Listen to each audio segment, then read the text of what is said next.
In the previous episode of Economics for Beginners, we talked about interest rates. In this episode, we're going to continue talking about the same thing, but in this case, we're going to talk about a very special interest rate, the Euribor. This is a very important interest rate because it serves as a reference, which you'll probably hear about because it's used as a reference for mortgages. It's the interest rate that serves as a reference for the price we pay for mortgages.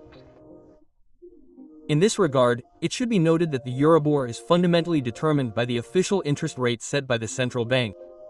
I also talked about this in the previous episode, but now I'm going to go into a little more detail. Just for the sake of illustration, it should be noted that the European Central Bank sets three interest rates. What are called main refinancing operations, the interest rate it sets when it lends to private banks with a one-week term. Then there are marginal lending facilities, which is the interest rate charged when private banks occasionally request a one-day loan with a one-day term. And then there are deposit facilities, which are the money that the central bank pays in exchange for private banks depositing their excess liquidity in the central bank. That is to say, the rule is very simple. The higher the interest rate set or charged by the central bank, the higher the interest rate in the economy. The graph in question is very illustrative because it shows the evolution of the official price of money with the interest rate. It is very clear how during periods of expansion in which the central bank set interest rate increases to control inflation, bank interest rates followed the same pace.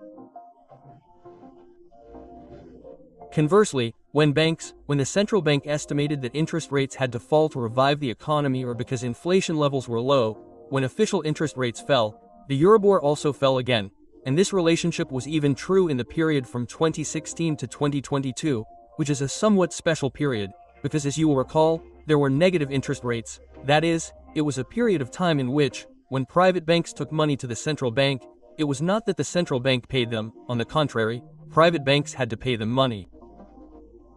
It was a negative interest rate, a somewhat anomalous situation, but it was determined because the official price of money was very low. In that sense, the rule is very simple. The central bank sets the official interest rate. This has an impact on the Euribor, which, I repeat, is the average interest rate that banks charge when they carry out transactions with each other. And that, normally the 12-month clause, which I will discuss later, determines the interest rate paid on mortgages, but it has not always been this way. And in this regard, I am going to take a minute to recall something that will surely sound familiar to you, which is the issue of floor clauses. What were floor clauses?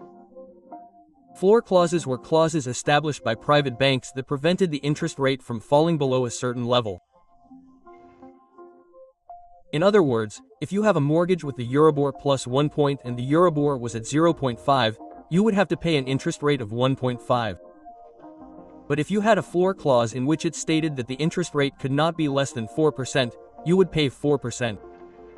Fortunately, that clause, that abusive condition, especially because it was not transparent on the part of private banks, was annulled in mid-2013 by the Supreme Court. And then, the European Court of Justice ruled that the overpaid amounts had to be repaid, not from 2013, but from the beginning of the loan agreement, which meant that many people were able to recover part of the money that the banks had abusively charged. Well, let me return to the story of Euribor. Euribor, like all interest rates, can be set with different periods. There is the one-week rate, which is the shortest and the one that is most sensitive to changes in the official price of money, set by the central bank. Up to 1 month, 3 months, 6 months and 12 months, which is the one that is mainly used as a reference for setting mortgages. In that sense, it must be said that it is not always the case, but there is a relationship between the Euribors of the different terms. For example, if the 1-month Euribor is below the 12-month Euribor, that means that the markets anticipate that interest rates are going to rise in the future.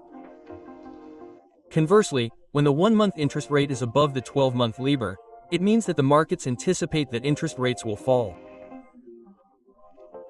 This is not always the case, because there are always events that can alter this attitude, but for example, if the 1-month Euribor is above the 12-month Euribor, this means that the interest rate is going to rise. If you are planning to take out a loan, the reading is that the sooner the better, and vice versa, if the opposite happens. The evolution of the interest rate between the 12-month and the 1-month Euribor, as you can see in the graph, has always gone hand in hand. There are very slight differentials. Right now they are around 2%.